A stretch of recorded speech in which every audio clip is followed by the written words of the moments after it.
नमस्कार। Toppers club IAS academy में आपका स्वागत है। टीजीटी, पीजीटी और उत्तर प्रदेश लोक सेवा आयोग की समस्त तैयारी करने वाले जो छात्र हैं उनके लिए जो इतिहास बहुत अहम रोल खेलता है। इससे पहले वाले वीडियो में मैंने आपको प्राचीन भारत का सिंधु घाटी सभ्यता का चैप्टर स्टार्ट किया था और उसमें मैंने केवल सिंधु घाटी सभ्यता का उद्गम कैसे हुआ, उसको बनाने वाले कौन लोग थे और उसके शहर किस क्षेत्र में स्थित हैं, इसके बारे में बताया। आज हम उन सारे शहरों के जो कि पाकिस्तान में हैं, भारत में हैं या अफगानिस्तान में हैं, उन सब का डिटेल्ड अध्ययन करेंगे। अगर चैनल पर पहली बार आए हैं तो चैनल को सब्सक्राइब कर लें और ये वीडियो को शुरू से लेकर एंड तक देखिएगा। इस वीडियो को अगर तुम लगातार 5-6 बार देख लेंगे तो मुझे लगता है कि अब तक जितने भी प्रश्न आयोग में पूछे गए हैं सबका आंसर आपको मिल जाएगा और भविष्य में भी अगर कोई प्रश्न पूछा जाएगा तो मेरा 99% आपसे विश्वास है कि आपके मेरे इस वीडियो लेक्चर से जरूर आएगा। तो देख लेते हैं, पहले हड़प्पा की बात कर लेते हैं। हड़प्पा सभ्यता जो है, मैंने बताया था हड़प्पा सभ्यता का जो पहला जो नगर था वो हड़प्पा था। ठीक है, यानी सिंधु सभ्यता का जो पहला नगर था वो कौन सा था? हड़प्पा था। और हड़प्पा को 1921 में, यानी 1921 में इसको क्या किया गया था, इसको खुदाई की गई थी। और ये खुदाई जो की थी 1921 में, ये की थी दयाराम साहनी ने। किसने की थी? दयाराम साहनी। तो ये बहुत इंपॉर्टेंट हो जाता है। और ये दयाराम साहनी ने जो खुदाई की थी वो जॉन मार्शल के निर्देशन में की थी। ध्यान रखिएगा, ये पूछ लेता है 1921 में। इससे पहले मैंने बताया था कि जो हड़प्पा है उसे सबसे पहले चार्ल्स मैसन ने देखा था। हालांकि मैंने पहले वीडियो में इसको समझाया है। अगर आपने पहला वीडियो नहीं दिखाया है तो उसको प्लेलिस्ट से और डिस्क्रिप्शन बॉक्स में उसका डिटेल दे रखा है, आप वहाँ से भी देख सकते हैं। तो इसकी स्थिति क्या है? इसकी स्थिति रावी नदी के तट पर है। और तट कौन सा था? बायां तट है, यानी ये आपकी रावी नदी है। और रावी नदी का अगर इस तरह से करेंगे तो ऊपर वाला आपका राइट बैंक होगा और नीचे वाला आपका लेफ्ट बैंक होगा। ये लेफ्ट बैंक पर स्थित है। ये किस पर है? ये बाएं तट पर स्थित है। ये प्रश्न पूछा जाता है। 1921 में दयाराम साहनी ने खोज की थी। अब इसके उपनाम की हम बात कर लेते हैं। तो उपनाम में इसे तोरण द्वार का नगर कहा जाता है। सभ्यता का अर्ध औद्योगिक नगर कहा जाता है। ये काफी इंपॉर्टेंट है कि किस नगर को अर्ध औद्योगिक नगर कहा जाता है। यह पिगट महोदय थे। पिगट महोदय ने यह कहा कि जो मोहनजोदड़ो और जो हड़प्पा है, यानी मोहनजोदड़ो और हड़प्पा है, ये जुड़वा राजधानी रही होंगी। जैसे ट्विन सिटी की अवधारणा इन्होंने विकसित की थी। और ये किसने की है? पिगट महोदय ने की थी। आगे बढ़ते हैं तो देख लेते हैं इसमें कि मार्टिमर व्हीलर ने क्या कहा। मार्टिमर जो व्हीलर है उन्होंने कहा कि जो ऋग्वेद में आपका हरियूपिया है, यानी ऋग्वेद में जो हरियूपिया है वही हड़प्पा है। ऐसा मानने वाले कौन थे? मार्टिमर व्हीलर थे। और इन्होंने हरियूपिया जो बड़े था ऋग्वेद में, उसकी तुलना, उसकी साम्यता आपकी हड़प्पा से की थी। सर्वप्रथम इस टीले को 1826 में मैंने कहा चार्ल्स मैसन ने देखा था। यहाँ एक टीले मिला है। अब यहाँ पर जो टीले मिले उसको माउंट एवी नाम दिया गया है और दूसरा टीला है उसे माउंट एफ दिया गया है। जो माउंट एफ था इसी में आपका अन्नागार है। अन्नागार वाला जो सेक्शन है आपका माउंट एफ में है। और वहीं पर आटा पीसने की चक्की है, गेहूं जो वृत्ताकार चबूतरे प्राप्त हुए हैं, श्रमिक आवास भी वहां से प्राप्त हुए हैं। आगे हम उसका डिटेल में अध्ययन करेंगे। तो ध्यान रखना, यहाँ दो टीले हैं। व्हीलर ने माउंट ए बी दिया है और दूसरा टीला है उसे माउंट एफ नाम दिया गया है। अब यहां से देखिए, आपने कहा, मैंने कहा ना वृत्ताकार चबूतरे यहां से प्राप्त हुए हैं। मैं इसलिए हल्का हल्का पहले बता दे रहा हूं, उसके बाद इसका डिटेल में क्या क्या सच है वो आगे हम डिस्कशन करेंगे। देखिए यहाँ वृत्ताकार जो चबूतरे देखें पूरा है और ये पक्की ईंटों के बने हुए हैं। किसके हैं? पक्की ईंटों के ये चबूतरे बने हुए हैं। साथ ही देखो यहाँ जो दिखाई दे रहा है आपको वो आपका कुआं है, यानी यहाँ पर पक्के कुएं हैं। तो यह कुएं की प्राप्ति यहाँ से हुई है। और यहाँ पर आप देखिए ये जो दिखाई दे रहा है, जो बैल दिखाई दे रहे हैं, यानी बैलगाड़ी के जो बैल होते हैं उसके चित्र दिखाई दे रहे हैं। और ये आपका मिट्टी के मृदभांड है। तो यहाँ पर मिट्टी के मृदभांड पके हुए मिले हैं। साथ ही आप यहाँ जो वृषभ वाली सील दिखाई दे रही होगी आपको, ये वाली जो सील है ये किसकी सील है? वृषभ, यानी सांड की ये सील है। ठीक है, किसकी है? सांड की ये सील है। और उसके ऊपर यहाँ पर जो दिखाई दे रहा है आपको ये सैंधव लिपि है। और सैंधव लिपि में ही यहाँ पर ये जो आपका चक्र मिला है, ये वाला चक्र मिला है। तो इसे बौद्ध जो लोग कहते हैं कि ये हमारी बौद्ध सभ्यता का प्रतीक है, धम्म चक्र है और ये सांड है, उनकी शक्ति का प्रतीक माना जाता है। देखिए अब यहाँ से जब देखते हैं पूरा, तो पहले यहाँ पर क्या क्या साक्ष्य मिले हैं आपका, मैं उसकी बात कर रहा हूँ हड़प्पा की। हड़प्पा से सबसे पहले पाषाण नर्तक मिला है, यानी ये पत्थर का नर्तक है, ध्यान रखिएगा। लेकिन अगर प्रश्न ऐसे पूछ लेता है कि कांसे की नर्तकी की मूर्ति कहां से मिली है, तो वो आपको मोहनजोदड़ो हो जाएगी। लेकिन हड़प्पा में आपको पाषाण का नर्तक मिला है। अभिलेख युक्त सर्वाधिक मोहरें यहां मिली हैं। अब दो चीजें आपको समझनी पड़ेगी। सबसे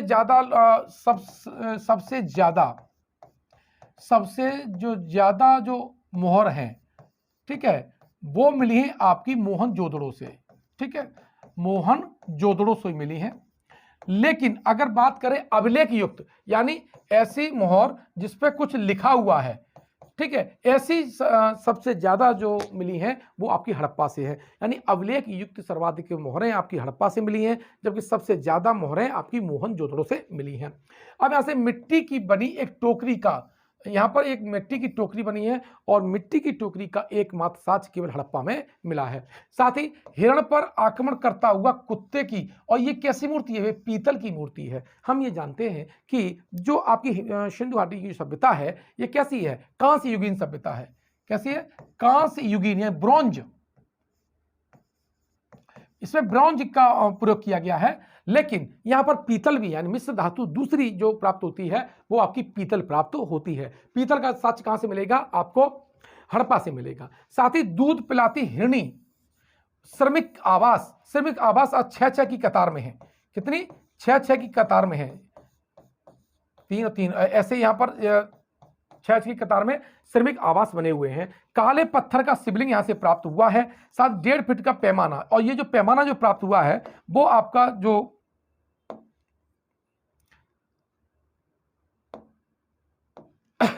पैमाना जो प्राप्त हुआ है ये आपका तांबे का है, ध्यान रखना।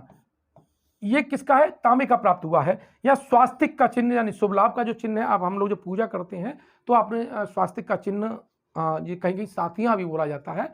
यहाँ पर ये कहाँ से मिला है, ये हड़प्पा से मिला है। और ये सूर्य पूजा का प्रतीक है, जो इस तरह से बना होता है।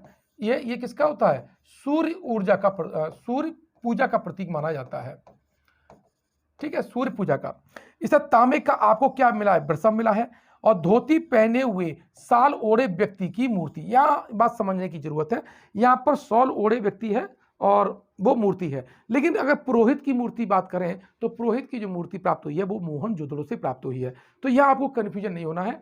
यहाँ पर धोती पहने और साल पहने, यानी धोती भी है ऊपर सॉल भी है, ऐसी मूर्ति है वो हड़प्पा से है। और केवल सॉल पहने है वो पुरोहित की मूर्ति है, वो मोहनजोदड़ो से प्राप्त हुई है।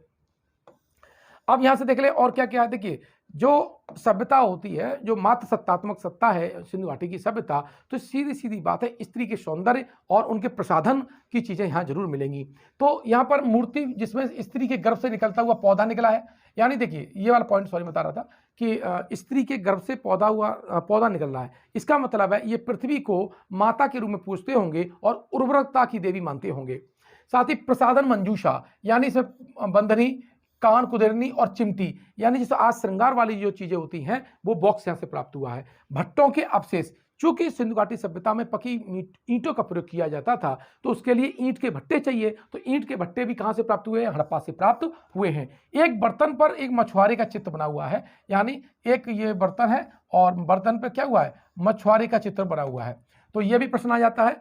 साथ ही शंख का बना बैल, यानी यहाँ पर इन्होंने जो मृदभांड कला में तो अग्रणी थे ही थे, ये धातु विज्ञान में अग्रणी थे। साथ ही शंख पर भी चित्रकारी और शंख से भी उपकरण और शिल्प कला बनाया करते थे। यानी शंख का इन्होंने क्या बनाया, बैल बनाया। पीतल का इक्का गाड़ी बनाया है। ताबूत समाधान, ध्यान रखना, जिस तरह से ईसाई लोग ताबूत में अपने डेड शरीर को दफनाते हैं, उसी प्रकार का जो साक्ष्य है वो हड़प्पा से मिला हुआ है। वृत्ताकार चबूतरे, ईंट के भट्टे मैंने आपको बताया था कि वृत्ताकार चबूतरे यहाँ से प्राप्त हुए हैं। साथ ही गेहूं और जौ के दानों के अवशेष यहाँ से प्राप्त हुए हैं। अब यहाँ पर जो कब्रिस्तान है यहां पर कब्रिस्तान का नाम दिया गया R37, ये कई बार क्वेश्चन पूछा गया है। यह कब्रिस्तान का नाम क्या है, R37 है। और यहां पर नटराज के रूप की इंगित करती पुरुष की नग्न प्रतिमा दिखाई देती है, यानी यहां एक प्रतिमा प्राप्त हुई है जिसकी तुलना हम नटराज शिव से कर सकते हैं। साथ ही यहां पर बात करें तो यहां भेड़, जो भेड़ होती है, भेड़ की मूर्ति का टुकड़ा यहाँ पर मिला हुआ है। साथ ही नर कंबल की प्रस्तर मूर्ति प्राप्त हुई है और मादा जननांग यानी योनि का प्रतीक यहाँ प्राप्त हुआ है। साथ ही तांबे की मानवीय आकृति प्राप्त हुई है। फसल की बात करें तो गेहूं, जौ, तिल, तरबूज के बीज, मटर, खजूर, चावल और बाजरा यहां से प्राप्त हुआ है। तो ये जो आपका हड़प्पा है, हड़प्पा से मैंने जो महत्वपूर्ण चीज़ है, स्वास्तिक का चिन्ह, ताबूत का समाधान है, पीतल की कगाड़ी है, पृथ्वी के गर्भ से निकलता हुआ पौधा दिखाया गया है और स्वास्तिक का जो चिन्ह है, पीतल की कगाड़ी, ये सारी चीज़ें आपके लिए महत्वपूर्ण हो जाएंगी। अगला जो आपका सिटी है वो आपका मोहनजोदड़ो है। मोहनजोदड़ो जो है ये जो शब्द है ये सिंधी भाषा का शब्द है। किस भाषा का शब्द है? सिंधी भाषा का शब्द है। अगला सिटी है और जो मोहनजोदड़ो सिंध प्रांत में है। कहां पर है? सिंध प्रांत में है और सिंध नदी के किनारे है। किस नदी किनारे है? सिंधु नदी के किनारे स्थित है। यानी इसकी लड़काना जिले में सिंधु नदी के, और ध्यान रखना दाएं तट पर है। यानी अगर ये सिंधु नदी है तो इसका फ्लो इस तरह से होगा और ये अरब सागर में गिरेगी, ठीक है, और निकलेगी कहां से? तिब्बत से निकलेगी और इसके दाएं तट पे, यानी ऊपर राइट और ये लेफ्ट होगा, ठीक है। तो इसके लेफ्ट राइट बैंक पे है। किस पर है? दाएं तट पर है ये मोहनजोदड़ो। इसका उपनाम की बात करें तो इसे मुंहों का भाटा कहा जाता है और मोहनजोदड़ो शब्द का अर्थ होता है मुर्दों का टीला, मृतकों का टीला, स्तूपों का शहर, रेगिस्तान का बगीचा और सिंध का बाग। क्योंकि जब मोहनजोदड़ो को हम पहली बार जब सर्च कर रहे थे, उस पर कुषाण कालीन एक स्तूप बना था, उसकी खुदाई करते समय ये आपकी पूरी सभ्यता निकल करके आई थी। आपने देख रहे होंगे इसमें से ये जो दिखाई दे रहा है आपका ये वाला, यही आपका स्तूप था। क्या था? स्तूप था और इसी की खुदाई में फिर ये आपकी पूरी सभ्यता निकल के सामने आई। यहाँ पर पक्की ईंटों का ये क्या है? ये प्रयोग किया गया है। अब आगे देखते हैं इसमें यहाँ पर क्या प्राप्त हुई है। यहाँ से हमें सबसे पहले प्राप्त हुई है एक बहुत महत्वपूर्ण है नर्तकी की मूर्ति। ये जो नर्तकी की जो मूर्ति है, ठीक है, नर्तकी की जो मूर्ति है ये आपकी प्रोटो ऑस्ट्रेलॉइड की है। इसकी अगर बात है प्रोटे ऑस्ट्रेलॉइड, ये प्रजाति अगर पूछी जाए तो किस प्रजाति की है? ये लड़की जो पहने है प्रोटे ऑस्ट्रेलॉइड प्रजाति की है। साथ ही ये आपकी कांसे की बनी मूर्ति है। किसकी है? कांसे की बनी हुई मूर्ति है। इसमें आप जब देखेंगे तो इसका ये जो आपका हाथ है, इसमें ये सारी चूड़ियां पहनी है, एंड तक क्या है? चूड़ी पहनी है और दूसरा हाथ इसका किस पे? कमर पे बना हुआ है। तो ये काफी सुंदरता वाली मूर्ति है और ये बताती है कि यहाँ पर धातु विज्ञान किस लेवल पर उपस्थित था। तो ये आपकी कहाँ से ये मूर्ति प्राप्त हुई है? ये आपकी मोहनजोदड़ो से प्राप्त हुई है। इसका जो आपका लेफ्ट जो हैंड है, इस पर चूड़ियां पहनी हुई है। तो ये क्वेश्चन पूछ लेता है कमर पे कौन सा हाथ है? तो कमर पे कौन सा आपका जो राइट बैंक है और जो लेफ्ट आपका हैंड है, इस पे क्या है? चूड़ियां हैं। तो इस तरह से ये जो प्रश्नावलियां हैं, ये छोटे छोटे प्रश्न है, फंसाने के लिए दे देता है, तो आपको याद होने चाहिए। अब इसकी हम नेक्स्ट की बात करें तो आपको यहाँ पुरोहित की मूर्ति दिखाई दे रही होगी। यहाँ से जो सबसे महत्वपूर्ण जो आपका एविडेंस है वो पुरोहित की मूर्ति का है। अब पुरोहित की मूर्ति आप जब देख रहे होंगे तो इस तरह से इसकी जो दाढ़ी है ये पूरी कड़ी हुई दाढ़ी है, यानी वेल मेंटेन है, ठीक है। और इसका मतलब है जो पुरोहित की जो मूर्ति है ये कैसी हुई है? इसकी जो दाढ़ी है ये कैसी है? कंगे का इसमें प्रयोग किया गया है, कंगा जिसे बोलते हैं, ठीक है।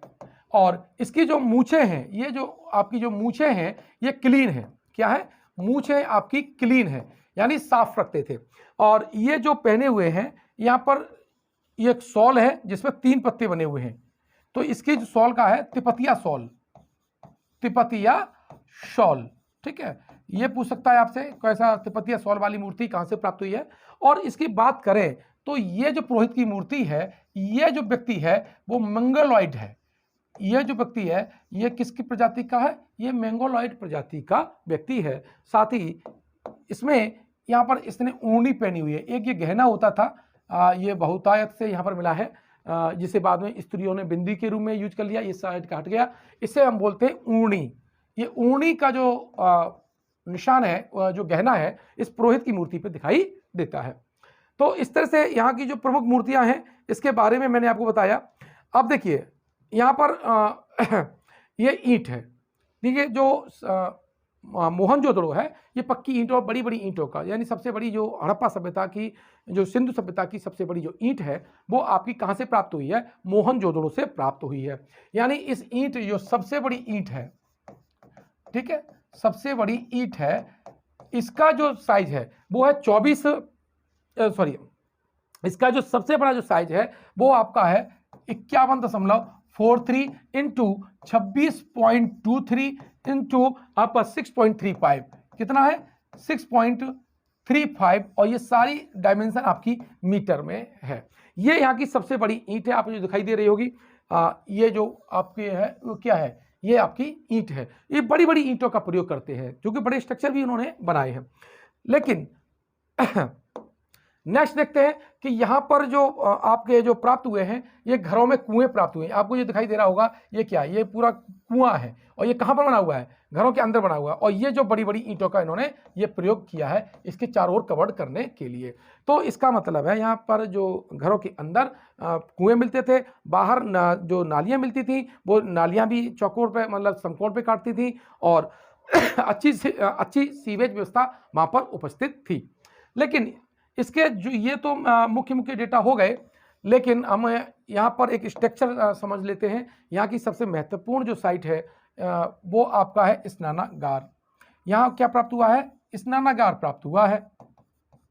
और इस स्नानागार में उत्तर और दक्षिण में उतरने के लिए क्या थी? सीढ़ियाँ। कई बार ये क्वेश्चन पूछा गया है, स्नानागार में उत्तर और दक्षिण में उतरने के लिए सीढ़ियाँ थी। और इसका हम साइज की बात करते हैं तो 11.88 इंटू 7.01 इंटू 2.43 मीटर इसकी ये डायमेंशन थी। ये स्नानागार है। और साथ ही स्नानागार की बात करें, इसका जो फर्श था, इसका जो फर्श है, इसको क्या किया गया है? ये वाटर प्रूफिंग की गई। इसकी क्या गई? वाटर प्रूफिंग की गई, ठीक है। इसी के अगर हम पूर्व की बात करें, जो पूर्व की सॉरी उत्तर पूर्व की बात करें, तो उत्तर पूर्व में पुरोहित आवास मिलता है। हमें क्या मिलता है? पुरोहित आवास मिलता है, ठीक है। इस पुरोहित आवास की जो डायमेंशन है वो 70.01 इंटू 23.77 23.77 मीटर इसकी डायमेंशन मिलती है। साथ ही अगर हम दक्षिण की बात करें, इस स्नानागार के दक्षिण में, तो यहाँ जो मिलता है दक्षिण में, वो मिलता है सभागार। क्या मिलता है? सभागार। और सभागार की जो डायमेंशन है ये 27 मीटर बाई 27 मीटर है। और अगर हम पश्चिम की बात करें तो यहाँ पश्चिम में हमें मिलेगा अन्नागार। ध्यान रखिए, जो अन्नागार जो प्राप्त हुए हैं, अन्य ये तो सिटी से बाहर मिला करते थे, लेकिन मोहनजोदड़ो का जो अन्नागार है वो सिटी के अंदर है, नगर के अंदर है। साथ ही मेसोपोटामिया और मिस्र की सभ्यता में भी इस तरह के अन्नागार मिलते हैं, लेकिन वहाँ जो मिलते हैं वो नदियों के किनारे और सिटी से बाहर अन्नागार मिलते हैं। अब यहाँ अन्नागार की बात करें तो अन्नागार का जो साइज है, अन्नागार का जो साइज है 45.72 into 22.86 all dimension in the meter. तो ये इस तरह से पूरा एक स्ट्रक्चर मिल जाता है कि स्नानागार का साइज क्या है, पुरोहित आवास का कहाँ है, और सभागार का साइज कितना है, और अन्नागार का साइज कितना है। ये जो आपका अन्नागार बना है ये रियलिटी में क्या है? ये 1.5 मीटर ऊंचे चबूतरे पे बना है, पक्के चबूतरे पर। तो इस तरह से उन्हें मालूम था कि इसका बेस कैसे बनाया जाता है, यानी इंजीनियरिंग का ये बेहतरीन नमूना आपको यहाँ दिखाई देता है। लेकिन अगर हम बात कर लेते हैं यहाँ कि प्रथम साक्ष्य और क्या प्राप्त हुए हैं, तो पहली बार यानी मोहनजोदड़ो से हमें प्राचीनतम देखा है तो मलेरिया का प्राचीनतम साक्ष्य, चांदी का प्राचीनतम साक्ष्य, ग्लेजिंग यानी ओपकारी यानी ग्लेजिंग का प्रथम साक्ष्य यहां से प्राप्त होता है। साथ ही यहां का रॉक फॉल्टिंग इसका यहां 4 के प्रथम साक्ष्य हमें मोहनजोदड़ो में दिखाई देते हैं। मोहनजोदड़ो से हम बात करें तो यहां पर एकमात्र खिड़की का साक्ष्य, यानी वैसे तो खिड़कियां थीं लेकिन एकमात्र खिड़की जो मिली है वो आपकी कहां मिली है? वो मिली है आपकी मोहनजोदड़ो में। और मोहनजोदड़ो में ही हमें नरसंहार के साक्ष्य प्राप्त होते हैं। क्या मिलते हैं? नरसंहार के साक्ष्य प्राप्त होते हैं। अब आगे जब बढ़ते हैं तो देखिए यहाँ पर एक आपने दिखाई दे रही होगी, ये नौका है। ये क्या है? नौका। और इस नौके में आपके यहाँ आपके पक्षी बने हैं। क्या बने हैं? ये पक्षी बने हैं। और ये जो पक्षी हैं ये रियलिटी में क्या है, उस वक्त जो समुद्र की यात्रा करते हैं तो जो स्थल की खोज के लिए इन पक्षियों का प्रयोग किया जाता था। तो ये जो पक्षी वाली जो नाव है ये आपको कहाँ से मिली है? ये मोहनजोदड़ो से प्राप्त हुई है। अब क्या क्या यहाँ प्राप्त हुआ है, अन्य का डिटेल में देख लेते हैं। तो ये आपका सूती कपड़े का साक्ष्य यहाँ से प्राप्त हुआ है। टावर मिला है। यूनिकॉर्न यानी एक श्रृंगी पशु, जिनकी सबसे ज्यादा आपके चित्र मिले हैं पशुओं में, तो यूनिकॉर्न की चांदी की मुद्रा मिली है। ध्यान रखना, यहाँ सोने और चांदी के बर्तन प्राप्त हुए हैं, श्रृंगार मिले हैं, लेकिन यहाँ पर प्राचीनतम मिला है तो चांदी का प्राचीनतम साक्ष्य यहाँ पर मोहनजोदड़ो में प्राप्त हुआ है। यहाँ सर्वाधिक भारी बाट यानी जो तौलने के लिए जो बाट का प्रयोग किया जाता है वो कहाँ मिला है? मोहनजोदड़ो मिला है। और उस बाट का जो वजन है वो कैसा है? 10.9 kg का है। और ये कैसा बाट है? ये घनाकार है। कैसा बाट है? घनाकार बाट है। इसके बाद चांदी का प्राचीनतम साक्ष्य यहाँ से प्राप्त हुआ है। प्रथम वाटर प्रूफिंग का जो साक्ष्य है वो स्नानागार में प्राप्त हुआ है, जो मैंने अभी पूर्व में आपको समझाया है। साथ ही कांच की ओपकारी ग्लेजिंग मैंने आपको बताया। नरसंहार के साक्ष्य, एक मुहर पर 7 पुरुष यानी जिसे हम सप्त मातृका बोलते हैं, यानी एक उस पर प्लेट है और उसमें 7 व्यक्तियों के चित्र बने हैं। अब हिंदू के जो लोग हैं, हिंदू धर्म के मानने वाले लोग हैं, वो ये कहते हैं ये सप्त ऋषि की अवधारणा है, जबकि बौद्धिस्ट लोग कहते हैं कि ये हमारे 7 बुद्धों का प्रतीक चिन्ह है। अब वस्त्र निर्माण का प्राचीनतम साक्ष्य यहाँ से प्राप्त हुआ है। साथ ही बुने कपड़े का भी प्राचीनतम साक्ष्य मोहनजोदड़ो से प्राप्त हुआ है। अगर ऊपर देखते हैं तो मलेरिया का साक्ष्य और रॉक फॉल्टिंग का प्राचीनतम साक्ष्य मैंने बता ही दिया। और महत्वपूर्ण सुमेरियन नाव का चित्र, यहां से सुमेरियन नाव का चित्र प्राप्त हुआ है। साथ ही कुषाणकालीन, देखिए जब इसकी खुदाई नहीं हुई थी तो उसके ऊपर कुषाणकालीन स्तूप है, आज भी बना हुआ है। पुजारी का सर मैंने अभी बताया था इसमें। कांसे की नर्तकी की मूर्ति प्रोटोस्टोलाइट मैंने बता दिया आपको है। पशुपतिनाथ की यहाँ पर मुद्रा प्राप्त हुई है। तो देखिए पशुपतिनाथ की जो मुद्रा है तो ये जैसे एक पद्मासन में बैठे हुए शिव जी हैं, ठीक है। इनके ऊपर ये जो सींग जो होता है, सींग वाला मुकुट ये पहने हुए हैं, जैसे आजकल आदिवासी यानी शेड्यूल्ड ट्राइब्स के लोग अपने उत्सव में पहनते हैं।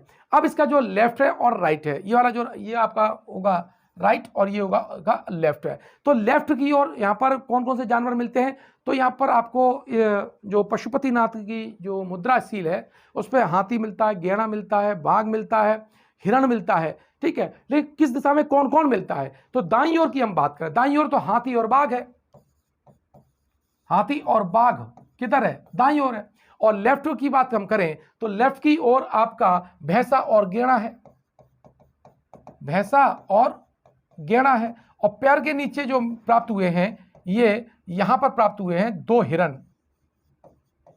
क्या प्राप्त हुए? 2 हिरण प्राप्त हुए हैं। तो पशुपतिनाथ की जो मुद्रा है वो भी यहां से मिली है और इसे भगवान शिव का प्रतिरूप माना जाता है। योगी का चित्रित मोहर, माता देवी की मणिमूर्ति, लिंगी प्रस्तर, तांबे का ढेर, कुंवरदार तांबे का बैल और पुरोहित का जो आवास है वो यहां से प्राप्त हुआ है।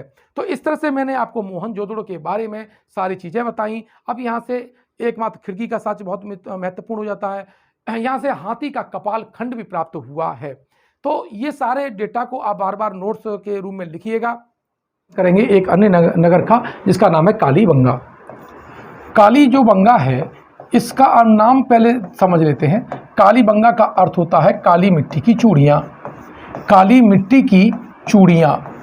तो इसका अर्थ एक बार पूछा गया है तो काली मिट्टी की चूड़ियाँ, क्योंकि ये जो सैंधव सभ्यता का चूड़ियों का केंद्र था। ये क्या था? ये चूड़ी निर्माण का केंद्र है, चूड़ी निर्माण का केंद्र है, इसीलिए इसको क्या बोले जाते हैं? आपका कालीबंगा बोला जाता है। ये कहाँ पर है? ये राजस्थान में है। कहाँ? राजस्थान में। और एक हनुमानगढ़ एक जिला है, वहाँ पर ये सरस्वती के तट पर, ये माना जाता है कि यहाँ पर सरस्वती नदी बहती थी, उसके तट पर ये स्थित था। 1952-53 में, 52 और 53 में अमलानंद घोष ने, किसने? अमलानंद घोष ने इसकी खोज की थी। अमलानंद घोष ने क्या की थी? इसकी खोज की थी। लेकिन इसकी उत्खनन की बात करें तो बी के थापड़ और बी वी लाल इन लोगों ने क्या किया? इसका उत्खनन कराया था। तो ये आपसे महत्वपूर्ण प्रश्न पूछे जा सकते हैं कि इसकी खोजकर्ता कौन थे। जब कूट मिलान वाले प्रश्न होते हैं तो इसका स्टेट का नाम, इसके सिटी का नाम दे रखा होता है और खोजकर्ता का नाम दे रखा होता है या आपकी नदी का नाम दे रखा होता है। अब देख लेते हैं यहाँ पर क्या साक्ष्य प्राप्त हुए हैं, यानी कालीबंगा के साक्ष्य, कालीबंगा से प्राप्त साक्ष्य।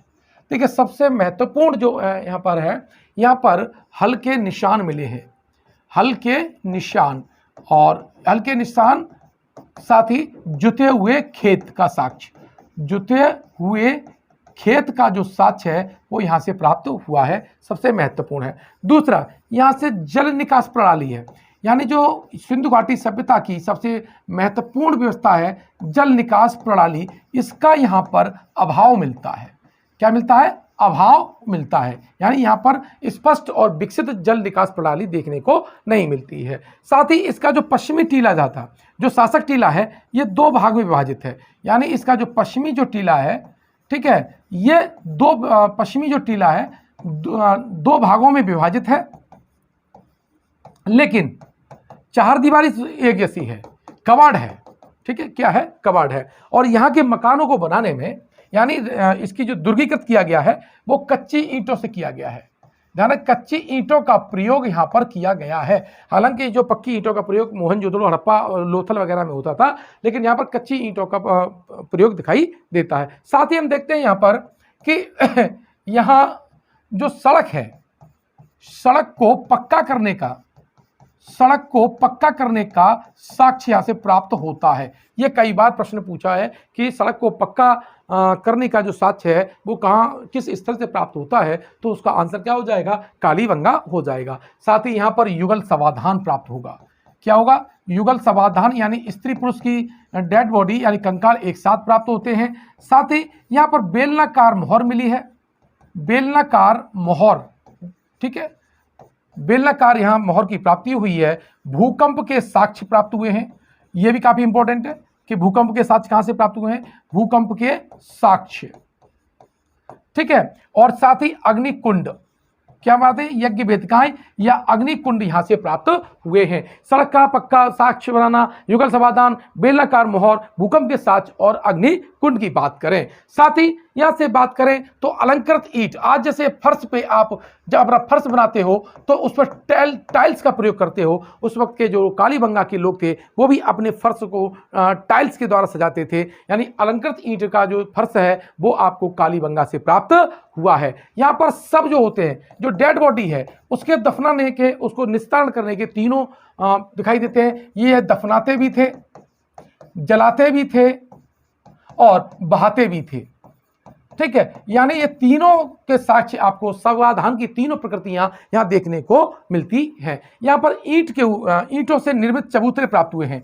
ये जो ईंट से बने हुए चबूतरे, यानी चबूतरे प्राप्त हुए हैं, ठीक है। तो कहां से?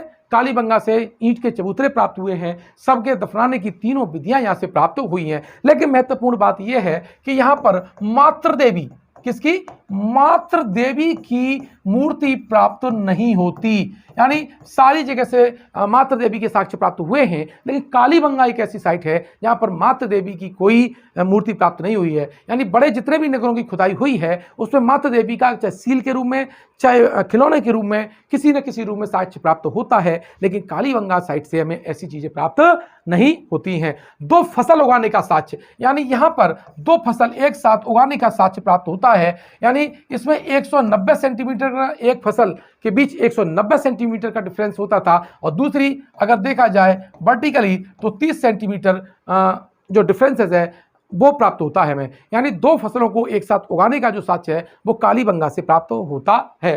साथ ही मैंने आपको क्या बताया, यहां पर हाथी दांत की कंघी बनी है। एक और पॉइंट है कि हाथी दांत का क्या, हाथी दांत की कंघी, हाथी दांत की कंघी आपको यहां से प्राप्त होती है। साथ ही मिलता है कांसे का दर्पण, कांसे का शीशा, यानी जो अब आईना की बात करते हो तो कांसे का दर्पण भी यहां से प्राप्त होता है। इस तरह से मैंने आपको यहां बताया कौन कौन से महत्वपूर्ण साक्ष्य यहां से प्राप्त हुए हैं। साथ ही इसको जो सिंधु सभ्यता की तीसरी राजधानी कहा जाता है। अब इसके बाद हम पढ़ेंगे लोथल को। लोथल जो कि गुजरात में भोगवा नदी के किनारे स्थित है। आप कॉपी किताब को लगातार तेजी से लिखते रहिएगा और वीडियो को शुरू से लेकर एंड तक देखा करो। और मेरा ये वादा है कि आप अगर मेरे सारे वीडियो देखेंगे और लगातार 2-3 बार देख लेंगे, आयोग का शायद ही कोई प्रश्न ऐसा हो हिस्ट्री का जो आपसे ना बने। तो आप मेरे साथ मेहनत करते रहिए। जब मैं 5 दिन में आपका हिस्ट्री का सब्जेक्ट खत्म करा सकता हूं, ओनली 5 डेज में, तो आपको करने में कितना समय लगेगा। मेहनत करिए। जो सफलता मिलती है वो संघर्षों की जो कठिनाई है उस पर चलने से मिलती है, लेकिन स्मार्ट तरीके से मिलती है। तो स्मार्ट तरीके के साथ में आप अपने सिनॉप्सिस बेस पर नोट्स बनाइए और सफल हो जाइए। पढ़ते हैं। अब नया टॉपिक है वो है लोथल। तो लोथल जो है आपका, लोथल कहाँ पर है ये देख लेते हैं। ये जो हमारी खम्बात की खाड़ी है ये काठियावाड़ है और ये आपकी कच्छी रण है। तो ये हमारा जो गुजरात है ये क्या है, हमारी खम्बात की खाड़ी है। ठीक है, यहाँ पर ही एक भोगवा नदी है और इस भोगवा नदी पर आपका कौन सा शहर है, लोथल स्थित है। तो लोथल की पोजीशन में बात करें तो ये कहाँ पर है, गुजरात में है। और गुजरात में भी कहाँ पर है, ये काठियावाड़ प्रांत में आता है। काठियावाड़ इलाके यानी काठियावाड़ क्षेत्र में ये आता है। और नदी की बात करें तो ये भोगवा नदी के किनारे है। किसकी है, भोगवा नदी के किनारे यहाँ पर ये स्थित है। 1954 में इसकी खोज SR राव ने की थी और इन्होंने इसकी 1957 में खुदाई आरंभ की थी। क्या कहती, खुदाई यानी उसका उत्खनन आरंभ करवाया था। तो इस तरह से मैंने आपको बताया लोथल कहाँ पर है, गुजरात के कहाँ पर, काठियावाड़ में। फिर भोगवा नदी किनारे 1954 में SR राव ने क्या किया, इसकी खुदाई की थी। इसको क्या कहते हैं, इससे हम कहते हैं लघु हड़प्पा भी कहते हैं। लघु हड़प्पा या लघु मोहन जोदड़ो भी कहा जाता है। बहुत है, सबसे ज्यादा प्रश्न अगर पूछे गए हैं हड़प्पा मोहन जोदड़ो के बाद तो लोथल से ही पूछे गए हैं। ये क्या था, जो लोथल था ये बंदरगाह शहर था, डॉकयार्ड था। कैसा था, बंदरगाह शहर था, बंदरगाह शहर था। और यहाँ से हमें जो मिला है वो डॉकयार्ड मिला है, यानी क्या मिला, यहाँ से बंदरगाह मिला है। बंदरगाह को हम गोदीबाड़ा भी कहते हैं। किसी तरह से भी क्वेश्चन आ जाए आपसे बनना चाहिए। गोदीबाड़ा, बंदरगाह और डॉकयार्ड यहाँ से प्राप्त हुआ है। यहाँ पर आपको ये जो डॉकयार्ड जो प्राप्त हुआ है, यानी जो आपका जहाँ पर जहाज आकर के रुकते थे, इसकी जो 214, इसकी लंबाई 214 और चौड़ाई 36 मीटर थी, यानी काफ़ी बड़ा है। और ये इसमें स्लूइस गेट का, यानी जो स्लूइस गेट का प्रयोग किया जाता था। ऐसा बृहद और विस्तृत बंदरगाह हड़प्पा सभ्यता या सिंधु सभ्यता की किसी भी साइट से प्राप्त नहीं हुआ है, इसलिए ये ज़्यादा इंपॉर्टेंट आपका हो जाता है। साथ ही यहाँ पर एक मुद्रा मिली है, सील मिली है, और मुद्रा पर नाव का चित्र मिला है। किसका मिला है, नाव का चित्र मिला है। साथ ही यहाँ पर एक मुद्रा मिली है जिसे बोलते हैं फारस की मुद्रा, जिससे पता चलता है कि जलमार्ग का ये बहुत बड़ा केंद्र था। यहाँ से मिलता है दंत चिकित्सा का साक्ष्य भी यहाँ से प्राप्त हुआ है। लेकिन दंत चिकित्सा का जो प्राचीनतम साक्ष्य है वो आपका मेहरगढ़ से प्राप्त होता है। और अगर भारत में वर्तमान में देखा जाए तो ये दंत चिकित्सा आपका लोथल से प्राप्त हुई है। साथ ही यहाँ से शल्य चिकित्सा का भी साक्ष्य प्राप्त हुआ है। किसका, शल्य चिकित्सा का साक्ष्य प्राप्त हुआ है। यहाँ पर मिली है युगल शवाधान का साक्ष्य यहाँ से प्राप्त हुआ है। साथ ही मिला है यहाँ पर शतरंज का प्राचीनतम साक्ष्य की बात करें, ये पूरा का चेस बोर्ड है, तो वो कहाँ है, ये जो प्राप्त हुआ है वो आपका लोथल से प्राप्त हुआ है। अब यहाँ पर बात करें टेक्नोलॉजी के उपकरण की है, तो जो मकान बनाते हैं उसमें दीवार को सीधा बनाने के लिए साहुल का प्रयोग करते हैं। ये लट्टू की तरह होता है और इसे डोरी से लटका कर देखते हैं, तो साहुल की यहाँ से प्राप्त हुई है। साथ ही दिशा मापक यंत्र यहाँ से प्राप्त हुआ है, जिसे आधुनिक में हम कंपास कहते हैं। ठीक है, ये भी यहाँ से प्राप्त हुआ है। शल्य चिकित्सा के साथ हुए हैं। अगर बात करें टेक्नोलॉजी के अन्य में, तो हाथी दांत की, यहाँ पर क्या है, हाथी दांत की पटरी प्राप्त हुई है। क्या प्राप्त हुई है? हाथी दांत की पटरी प्राप्त हुई है। साथ ही एक सुई प्राप्त हुई है, सुई, और सुई में इसमें छेद बना हुआ है। जो आज की जो सुई होती है वो यहाँ से, तो यहाँ पर क्या हुई है, छेद वाली सुई यहाँ से प्राप्त हुई है। साथ ही यहाँ ढलानदार सीढ़ी प्राप्त हुई है। कैसी? ढलानदार सीढ़ी, जो कि हम बड़ी चट्टानों पर या बड़े पहाड़ पर यूज करते हैं, वैसे यहाँ पर सीढ़ियाँ यहाँ प्राप्त हुई हैं। साथ ही यहाँ तांबे की 4 मूर्तियां प्राप्त हुई हैं। तांबे की क्या प्राप्त हुई है? बत्तख, हंस, खरगोश और कुत्ता। सॉरी, 4 नहीं 5 प्राप्त हुई हैं, वृषभ की भी मिलाप्त हुई है यहाँ से। ठीक है, और सबसे ज्यादा यहाँ चित्र जो मिलता है वो बत्तख का मिलता है। लोथल से अगर चित्र देखा जाए तो सबसे ज्यादा कहां से मिलता है? बत्तख का चित्र मिलता है। तो और यहाँ इसके अलावा जो अग्नि पूजा है, अग्नि पूजा यानी आपको एक कुंड मिला है, और इस कुंड में मतलब अग्नि कुंड यानी यज्ञ वेदिका जिसे बोल सकते हैं, यज्ञ वेदिका या अग्नि कुंड, कुछ भी बात आ जाए आप आंसर सही लगाएंगे।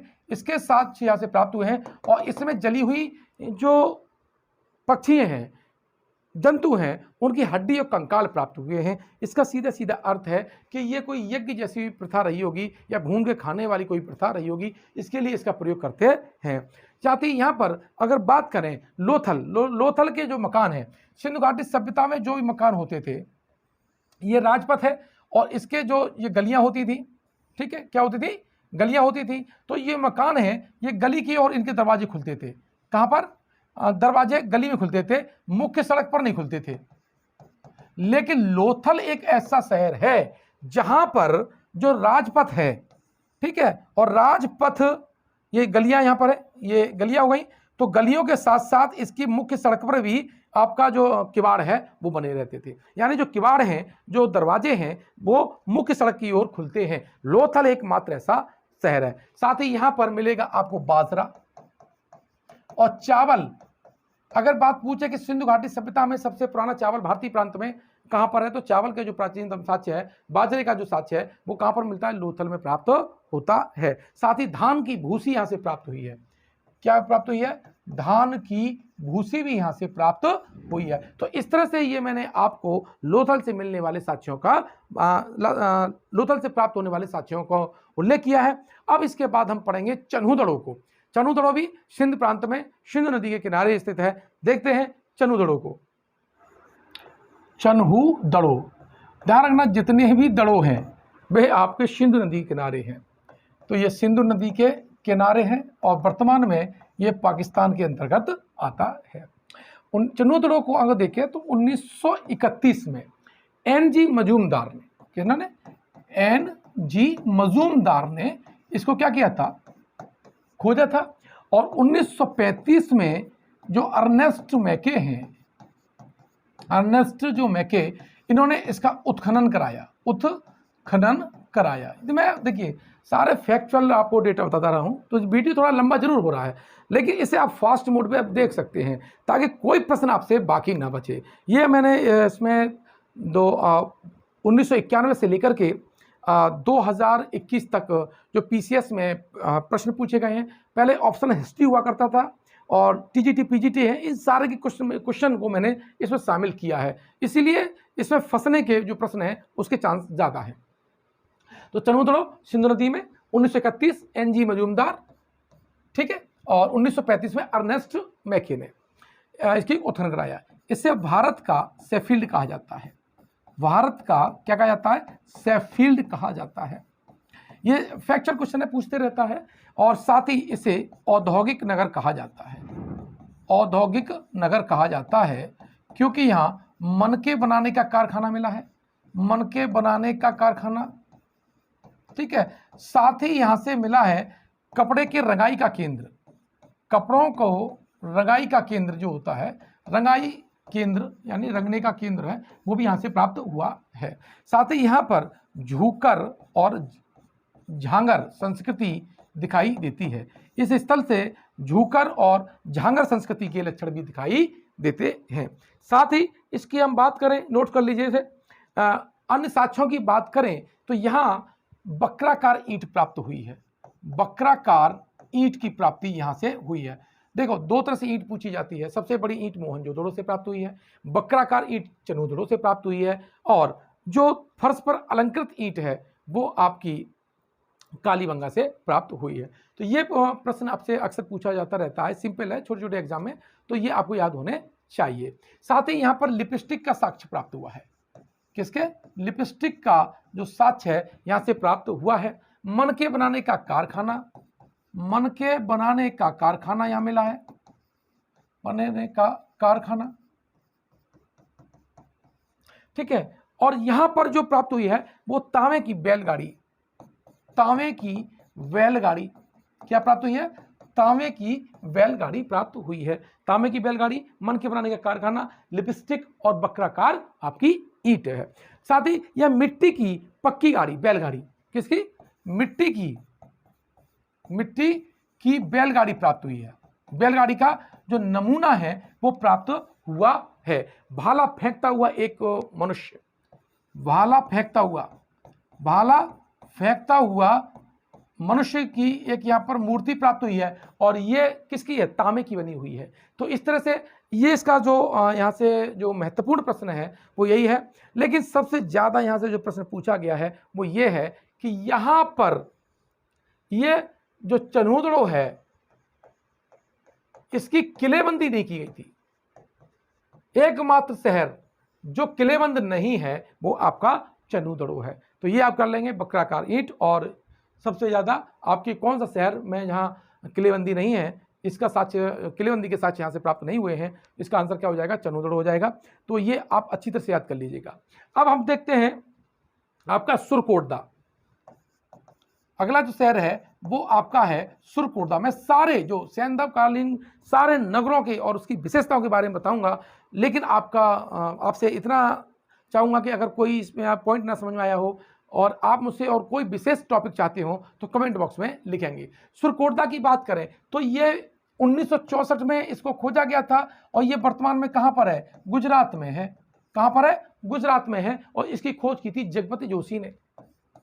किसने की थी? जगपति जोशी ने इसकी खोज की थी। अब यहाँ से साक्ष्य की बात कर लें तो यहाँ पर एक विशेष पत्थर के नीचे एक डेड बॉडी को दफना दिया गया था, उसका कंकाल प्राप्त हुआ है। तो यहाँ से विशेष समाधान प्राप्त हुआ है।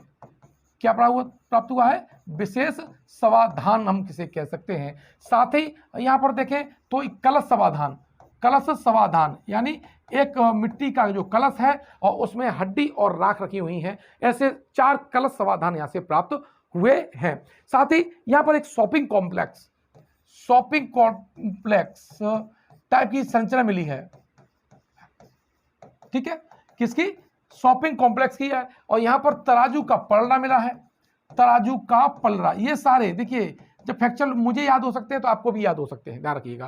तो सारे मनुष्य हैं, सारे डेटा याद कर सकते हैं। बशर्ते ये है कि आप जितना इंटरेस्ट सब्जेक्ट मिलेंगे उतना ही जो सब्जेक्ट आपके ऊपर राज करेगा, ठीक है। शॉपिंग कॉम्प्लेक्स, तराजू का पलड़ा। उसके बाद यहाँ पर स्थायी सेना रखने के साक्ष्य प्राप्त हुए हैं। स्थायी सेना रखने के लिए जो स्ट्रक्चर चाहिए होता है वो यहाँ प्राप्त हुआ है। साथ ही यहाँ पर मिली है घोड़े की अस्थियां। देखना, पूरा घोड़ा कहीं नहीं मिला है, घोड़े की थोड़ी सी अस्थियां यहाँ पर प्राप्त हुई हैं, लेकिन ये परवर्ती काल की प्रतीत होती हैं। और यहाँ पर पत्थर की चिनाई के साक्ष्य प्राप्त हुए हैं। ये बहुत इंपॉर्टेंट है कि पत्थर की चिनाई के साक्ष्य कहाँ से प्राप्त हुए हैं, तो इसका आंसर आपका सुरकोटदा हो जाएगा। तो मैंने आपको पढ़ाया सुरकोटदा 1964 में जगपति जोशी ने इसकी खोदाई की थी। साथ ही यहाँ पर विशेष कब्र मिली है, कलश समाधान मिला है, साथ ही शॉपिंग कॉम्प्लेक्स, तराजू का पलड़ा, पत्थर की चिनाई, स्थायी सेना और घोड़े की अस्थियां यहाँ से प्राप्त हुई हैं। आशा है आपने इनको नोट किया होगा। अब पढ़ते हैं हम कौन सा? अब पढ़ते हैं हम बनावली। जो बनावली है, ठीक है, जो बनावली है ये कहां पर है? हरियाणा में है।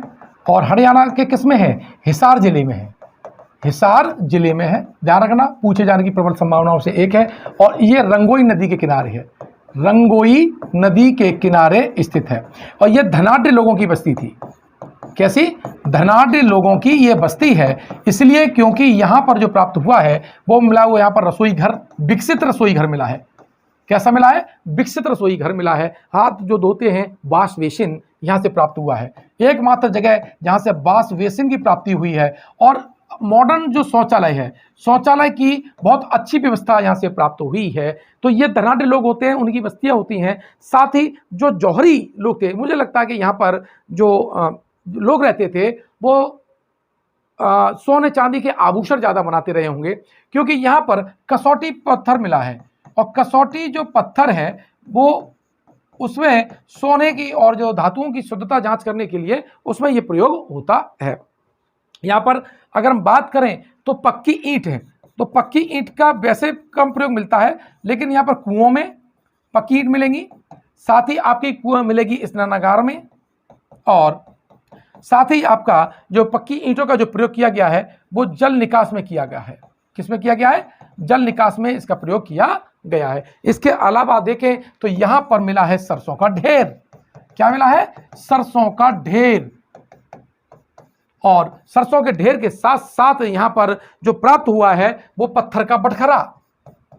पत्थर का बटखरा, बटखरा यानी बाट, क्या मिला है? बटखरा मिला हुआ है। ठीक है, तो मिट्टी का क्या मिला यहां पर? हल। तीसरा महत्वपूर्ण, मिट्टी की हल की आकृति, मिट्टी का हल। तो आशा है ये सारे पॉइंट आपने देखा होगा। तो बनावली हरियाणा, हिसार जिले, रंगोई नदी किनारे है, और इसकी खोज रह गया एक, ये की थी खोज इसकी R.S. बिष्ट ने। किसने की थी? R.S. बिष्ट ने इसकी खोज की थी। ये हिसार जिले में स्थित है। सरसों का ढेर मिला है, यहाँ जौ मिला है, यहाँ पर और क्या क्या मिला है? यहाँ से रसोई घर, बास बेसिन मिला है। अब हम पढ़ेंगे धौलावीरा। धौलावीरा से इस साल प्रश्न पूछे जाने की प्रबल संभावना है। धौलावीरा, धौलावीरा का जो अर्थ होता है सफेद कुआं, सफेद कुआं। ठीक है, और इसको ये कहाँ पर स्थित है? ये एक्चुअली कच्छ जो इलाका है गुजरात का। ठीक है, वहां पर एक कादिर द्वीप है, कादिर द्वीप है, उस पर ये स्थित है। 1967 और 68 में, 1967 और 68 में R.S. बिष्ट ने इसकी क्या करती थी? इसकी खोज खुदाई की थी। और ये महत्वपूर्ण है कि ये कर्क रेखा पर स्थित है, कर्क रेखा पर हड़प्पन साइट है। साथ ही ये यूनेस्को में शामिल साइट है, यूनेस्को में साइट है। आपको कमेंट बॉक्स में लिख के बताना है कि जिसका आंसर मैं बाद में ये प्रिंट में आपको दिखाई दे जाएगा कि यूनेस्को में ये कब घोषित किया, यानी ये साइट कब यूनेस्को में शामिल की गई, यूनेस्को की लिस्ट में आपका धौलावीरा कब शामिल किया गया, ये कमेंट बॉक्स में आपको लिख करके बताना है। या उत्तम जल प्रणाली, ध्यान रखना, सबसे ज्यादा अच्छी जल प्रबंधन प्रणाली अगर कहीं प्राप्त हुई है तो वो कहाँ प्राप्त हुई है? वो आपकी धौलावीरा से प्राप्त हुई है। यहाँ पर जो रक्षा की जो प्राचीर है, यानी ये इसकी जो रक्षा की जो प्राचीर है, इसके ऊपर बुर्ज बने हुए थे। क्या बने हैं? बुर्ज बने हैं। क्या बने? बुर्ज बने हुए हैं। साथ ही यहाँ पर ड्रेस्ड स्टोन, यानी इसमें कटे हुए बेल शेप्ड स्टोन काट करके इसका प्रयोग किया गया था। यहाँ पर 10 चिन्हों वाला, 10 चिन्हों वाला, बड़े बड़े चिन्हों वाला साइन बोर्ड की प्राप्ति हुई है। किसकी प्राप्ति की हुई है? साइन बोर्ड की प्राप्ति हुई है, जिसपे 10 जो सैंधव लिपि है उसके 10 चिन्ह बने हुए हैं। यहाँ पर मिला है कांसे का दर्पण। कांसे का दर्पण हत्तेदार है, कांसे का हत्तेदार दर्पण की प्राप्ति यहाँ से हुई है। साथ ही अगर हम यहाँ देखें तो यहाँ नेवले की मूर्ति प्राप्त हुई है, जो कि किसका है? पाषाण का बना हुआ है। यह भी कई बार क्वेश्चन आ गया है। साथ ही देखें तो यहाँ पर मिलेगा आपको सुनामी का साक्ष्य, सुनामी का साक्ष्य यहाँ पर प्राप्त होता है। तो ये काफी इंपॉर्टेंट प्रश्न है कि किस जगह से आपका सुनामी का साक्ष्य मिला है। साथ ही खगोलीय वेधशाला, कौन सी? खगोलीय वेधशाला यहाँ से प्राप्त हुई है। एस्ट्रोनॉमिकल नॉलेज के लिए इसका प्रयोग किया जाता था।